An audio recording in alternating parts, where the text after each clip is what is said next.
नाही नाही, साहेबांची तब्येत बिलकुल खराब झालेली नाही आहे आणि झालेली नव्हती. गेल्या आठवडाभर हॉस्पिटलमध्ये त्यांनी जे उपचार घेतले त्यानंतर घरी थोडे बहुत औषध पाणी चालू होतं. आता पुन्हा चेकअपसाठी चेकअप करणं गरजेचं असतं नेहमी या पद्धतीत, त्याप्रमाणे त्यांना आणलेलं आहे. कुठल्याही प्रकारचा त्यांचा रिपोर्ट ॲडव्हर्स नाही आहे, सगळे रिपोर्ट नॉर्मल आहेत. आत्तासुद्धा चेकअपमध्ये त्यांचे सगळे रिपोर्ट नॉर्मल येत आहेत. साहेब पूर्णतः बरे आहेत. कुठल्याही प्रकारचा त्यांना अडचण किंवा प्रॉब्लेम शारीरिक नाही आहे.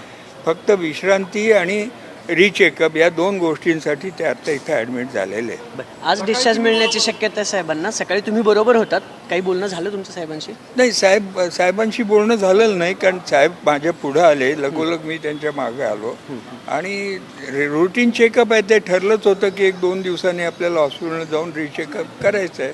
त्यातला तो भाग आहे.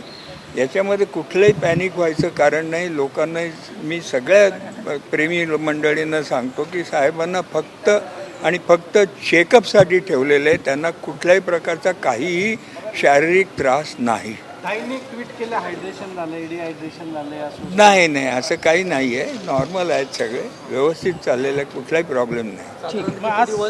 गैरसमज लोकांचा होऊ नये म्हणून मी फक्त तुम्हाला सांगतो की पूर्ण व्यवस्थित आहेत. काही कोणी पॅनिक व्हायचं कारण नाही. डिस्चार्ज होईल साहेब? डॉक्टर ठरवतील असते.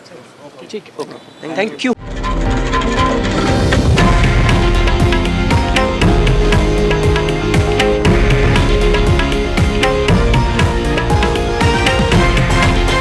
हे आहे देशातील नंबर 1 न्यूज नेटवर्क आणि आपण पाहत आहात TV9 मराठी, एकमेव.